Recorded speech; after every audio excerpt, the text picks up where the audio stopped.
Eh bien salut tout le monde, ici Ada, j'espère que vous allez bien. Aujourd'hui on se retrouve pour une nouvelle vidéo. Aujourd'hui, nouvelle vidéo config PC Gamer pour le mois de mai 2021. On n'est pas encore en mai, mais on est fin avril, ça compte aussi. Plus précisément, au niveau des configs du jour, je me suis un petit peu adapté bien sûr à la conjoncture comme d'habitude. Vous le savez très bien, il y a des gros problèmes de stock. Particulièrement des problèmes de stock de cartes graphiques. Pour ce qui est du reste du PC, dans l'ensemble ça va encore, on peut tout trouver à de bons prix. Mais les cartes graphiques, c'est tout simplement impossible de se connecter sur Amazon et d'en acheter. Donc j'en parlerai au courant de cette vidéo bien sûr des solutions que j'ai pu trouver. Même si bien sûr on est d'accord, c'est pas facile d'acheter un PC avec une carte graphique en ce moment. Et comme je vous le dis à chaque fois, petit disclaimer, en ce moment ce n'est absolument pas la bonne période pour acheter un PC, les prix sont très élevés, vous le savez, mais très franchement on sait pas vraiment quand on va sortir de tout ça. Les premiers aperçus pour l'instant que j'ai entendu c'est juin 2022, dites-vous. Juste avant de commencer la vidéo, petit aparté, j'ai créé un compte Twitch et je fais des lives assez régulièrement dessus, généralement le soir vers 21h30, donc le lien se trouve en première ligne de description. N'hésitez vraiment pas à lâcher un petit follow et à venir me suivre en live, ça me ferait vraiment plaisir, c'est que du plus en plus de YouTube et franchement je kiffe ça. Et pour info, en ce moment on fait du GTA 5 RP assez régulièrement, donc n'hésitez pas à passer. Sinon, juste avant de commencer les configs PC, je vous rappelle les deux prérequis qu'il y a à connaître. Qui dit config PC dit aussi savoir monter son PC gamer. C'est pourquoi je vous invite à aller voir un de mes tutoriels tout simplement, c'est pas très compliqué, ça vous fait économiser pas mal d'argent. Et aussi, second point important, c'est qu'il faut installer un OS. Pour cela, vous avez en description aussi une vidéo tutoriel pour installer Windows 10. C'est pas très compliqué, ça va vous coûter quand même 10 €, sachez-le. Mais au moins, vous serez tranquille à ce niveau-là, donc tout se passe en description. D'ailleurs, en description, il y a aussi tous les liens des PC que je vais présenter aujourd'hui. Enfin bref, voici pour ce qui est de l'introduction. Maintenant les amis, on enchaîne directement avec la première config PC de cette vidéo. Donc comme je vous l'ai dit, j'ai essayé de trouver des solutions par rapport aux cartes graphiques. C'est pas facile, il n'y a aucune solution miracle, ça je vais tout de suite vous spoiler. Mais du coup, pour la première config, je me suis dit pourquoi pas faire un PC sans carte graphique. C'est possible de jouer en 1080p avec ce genre de PC, donc je vais tout de suite vous présenter la config PC. Et bien sûr, l'idée derrière tout ça, c'est d'éventuellement trouver une carte graphique d'occasion par la suite, comme ça va considérablement améliorer les performances. Donc du coup, pour commencer avec le processeur, on va partir sur un Ryzen 5. Là, c'est des processeurs assez particulier avec une partie graphique intégrée. Je vous l'ai dit, il n'y a pas de carte graphique, mais pour pouvoir jouer, il faut des processeurs avec une partie graphique. AMD, ils sont tout simplement trop forts pour faire ce genre de choses. C'est pas des miracles non plus, mais franchement, ça vous permet de jouer. Donc là, au niveau de la référence du Proco, on est sur un Ryzen 5 Pro 4650G. Là, on est sur un processeur qui va pas être trop dégueu. Au niveau du prix, il va coûter 219 €. C'est assez cher en France, malheureusement, mais c'est comme ça. Pour vous donner une petite idée, je l'ai comparé au Ryzen 5 3600 que je mets assez souvent en avant dans des configs PC aux alentours de 900-1000 €, qui est lui aussi un 6 core 12 threads, donc en soi un processeur qui vous permet de jouer, de faire du multitâche, etc.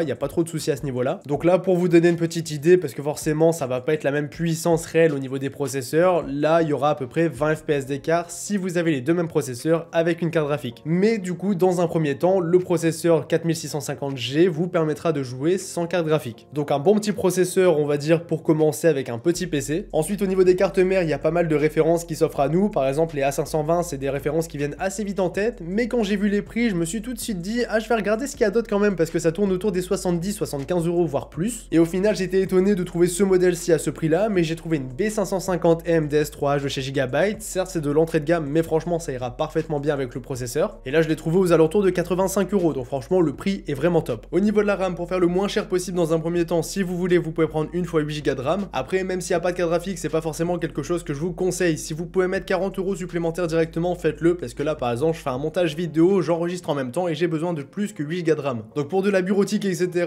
et quelques jeux, il n'y a pas trop de soucis de prendre 8 Go de RAM, mais quand même 16 Go ça peut être plus cool et vous serez beaucoup moins limité. Concernant le stockage, bah là c'est un petit peu comme bon vous semble. Moi de mon côté, je vous mets uniquement 480 Go de SSD, comme ça vous êtes à peu près tranquille. Bien sûr, vous pouvez pas installer tous les jeux avec ça, mais vous avez du stockage ultra rapide et si jamais vous avez besoin de plus de place, bah vous pouvez aussi prendre 1 Tera de HDD sur le côté. Ou même le variant en prenant 240 Go de SSD ou même 120 plus 1 Tera de HDD, mais au moins 480 c'est vraiment économique. Concernant l'alimentation, là du 400 watts ça suffit, après ça va coûter le même prix que du 500 watts, donc là ça va dépendre si vous comptez upgrade ou non en achetant une carte graphique par la suite, mais là en soi on n'a même pas de carte graphique, donc du coup le PC ne va absolument rien consommer, donc 400 watts ça va suffire, y a pas de souci. Au niveau du boîtier maintenant, on va partir sur un petit Color Master Q300L, c'est un petit boîtier qui va coûter 40-50 €, mais pas plus. Enfin bien sûr les prix ça peut varier, mais là par exemple sur Amazon au moment où je vous parle il est à 46 €, c'est le boîtier que j'ai utilisé dans le dernier montage PC que j'ai fait, et franchement pour son prix il est plutôt cool, donc bon un petit PC d'entrée de gamme ça suffira amplement. Donc voici pour ce qui est du premier PC. Au niveau du prix ça va dépendre si vous prenez 8 ou 16 Go de RAM, vous allez varier entre 450 et 515 € on va dire. C'est vraiment pas cher actuellement. Là la question bien sûr c'est est-ce que ça tourne des jeux, donc la réponse est oui. Ne vous attendez pas à un truc de fou, ça je vous le dis tout de suite, c'est pas du tout le cas. Là vous allez plutôt tourner les jeux en 1080p en low au niveau des graphismes. Niveau des FPS ça va dépendre, généralement vous pouvez tabler sur les 60 FPS. FPS. Après, si vous jouez à des gros jeux comme Warzone, vous allez plutôt être à 45. Donc pour voir les performances, je vous mets tout simplement une vidéo benchmark en description. Comme ça, vous allez vite être fixé si ça vous va ou non au niveau des perfs. Mais ce qui est sûr, c'est que ce PC en soi, il ne vaut pas très cher dans l'absolu. Et en plus de ça, derrière, vous pouvez y ajouter une carte graphique. Vous pouvez par exemple ajouter une GTX 1660 Super que vous pouvez acheter d'occasion. C'est pas obligatoire, mais franchement, vous allez considérablement gagner en performance. Donc je vous mettrai quelques références de cartes graphiques qui peuvent bien passer avec ce genre de config. Mais bien sûr, en fonction du choix de la carte graphique, là vous allez rester en 1080p, mais vous allez tout de suite pouvoir monter les graphismes, tourner des jeux à 144 images par seconde ou plus de 100 images par seconde pour les plus gros. Après, bien sûr, ça dépend toujours de la carte graphique que vous allez trouver. Quoi qu'il en soit, ça c'était pour le premier PC. C'est une alternative assez particulière parce qu'il n'y a pas de carte graphique, mais au moins vous pouvez acheter le PC dès maintenant et il est en stock. Maintenant les amis, on enchaîne directement avec la seconde config PC de cette vidéo. Cette fois-ci, on va faire une config classique avec une carte graphique qu'on va devoir acheter d'occasion. Donc là, on va plutôt être sur un PC aux alentours de 800 €, donc on va à peu près doubler le budget du premier PC. La config, c'est quelque chose qu'on a plus l'habitude de voir. Donc là, au niveau du processeur, on va partir sur un petit i5 10400F, un processeur qui est tout simplement excellent pour du gaming. Et bien sûr, vous pouvez faire un petit peu de multitâche, montage photo, montage vidéo, mais pas des trop grosses choses. À ce niveau-là, on va pas se mentir, Ryzen, ça va quand même rester au-dessus. Après, au niveau du gaming, franchement, il est très bien. Concernant le refroidissement maintenant, on va partir bien sûr sur un petit ventirad parce que celui d'Intel de base, il est pas fameux. Et à ce niveau-là, on peut en prendre un à 25-30 € à peu près. Par exemple, il y a des Be Quiet qui feront amplement l'affaire. Au niveau de la CM, on peut partir par exemple sur une petite B460, ça suffira. Là, j'ai trouvé un petit modèle de chez MSI qui est disponible et qui est pas forcément trop cher. Concernant les RAM maintenant, bah là, on va prendre 2 x 8 Go de RAM bien sûr, 16 Go, c'est important. Au niveau de la fréquence, on va rester quand même assez limité, mais de toute façon, on est obligé de prendre des processeurs Intel en ce moment. AMD, il y a beaucoup trop de rupture de stock pour ce genre de budget. Au niveau du stockage maintenant, c'est comme pour la première config PC, vous pouvez prendre un petit peu comme bon vous semble, 480 Go de SSD ou 120 Go de SSD plus 1 Tera de HDD si vous avez pas mal de jeux à mettre de côté. Là, c'est un petit peu comme vous préférez, vous pouvez prendre vraiment le combo, c'est plutôt pas mal. Au niveau de la lime, on va partir sur une 500 watts qui suffira amplement. Au niveau du modèle, là, je pense aussi Sonic S12 III qui est très bien pour son prix. Concernant le boîtier, on change pas les habitudes, c'est un petit MSI MacForge 100M, un boîtier que j'ai utilisé dans un des derniers montages PC que j'ai pu faire. Franchement, c'est un bon petit boîtier, moi j'étais agréablement surpris par celui-ci. Et pour finir les amis, au niveau de la carte graphique, il va nous rester environ 230 € de budget. Donc là du coup, on va devoir acheter une carte graphique d'occasion. Pour cela, bien sûr, je vous mets quelques références en description des cartes graphiques qu'on peut trouver. Bien sûr, avec de l'occasion, faites attention à qui vous achetez. Évitez par exemple tout ce qui est RX 580 parce que généralement ça sert pour du minage. Enfin, niveau occasion, du coup, c'est quand même vachement compliqué d'en trouver. Faut faire attention à ce qu'on achète, etc.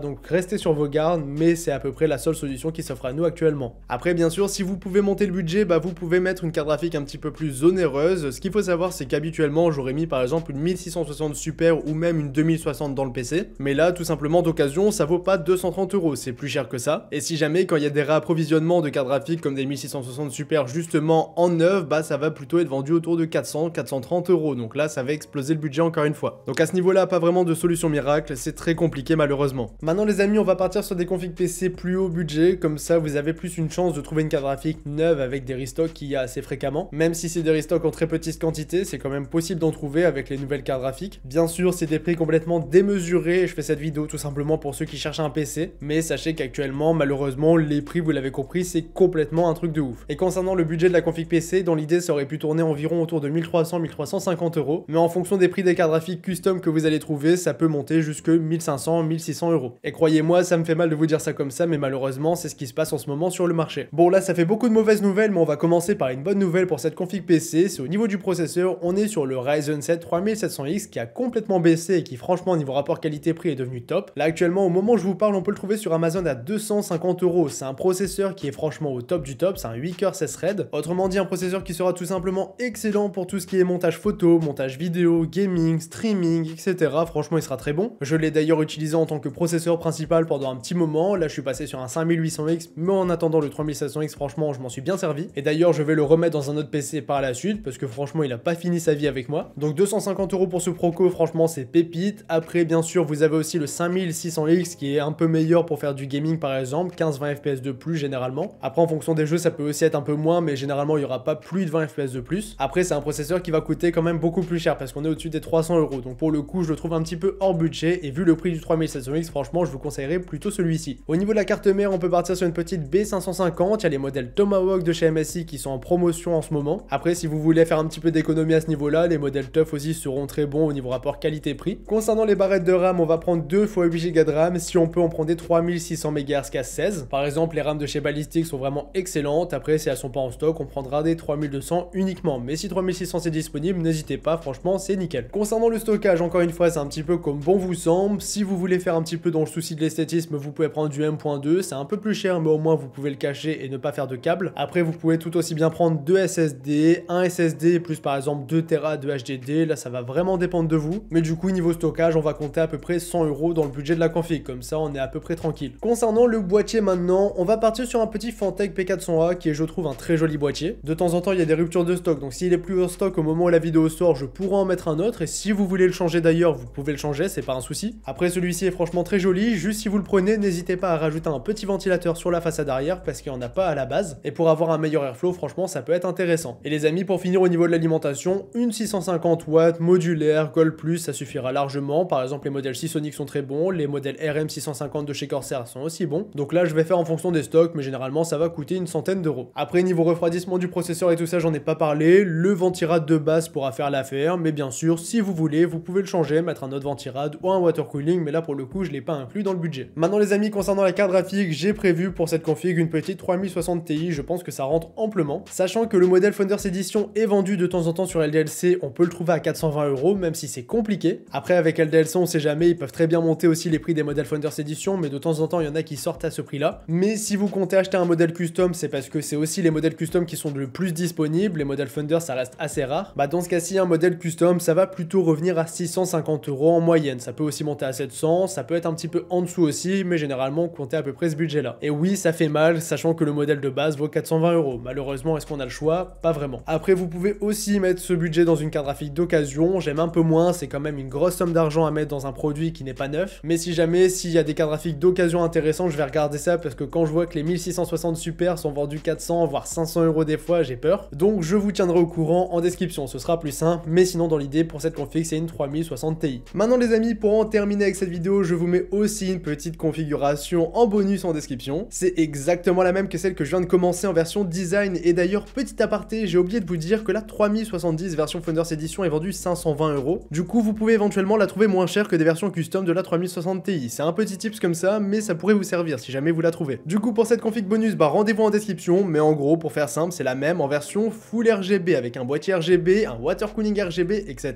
etc. Enfin bref les amis, j'en ai maintenant terminé avec cette vidéo, donc j'espère vraiment qu'elle vous aura plu, j'espère aussi vous avoir aidé. C'est toujours très compliqué en ce moment de trouver un PC et je pense que cette année malheureusement ça va pas s'arranger. Bon sinon si la vidéo vous a plu, je vous invite tout de même à laisser un petit pouce bleu et à vous abonner, ça fait plaisir et ça m'aide beaucoup. C'était Yada, on se dit à la prochaine pour une nouvelle vidéo. Salut tout le monde.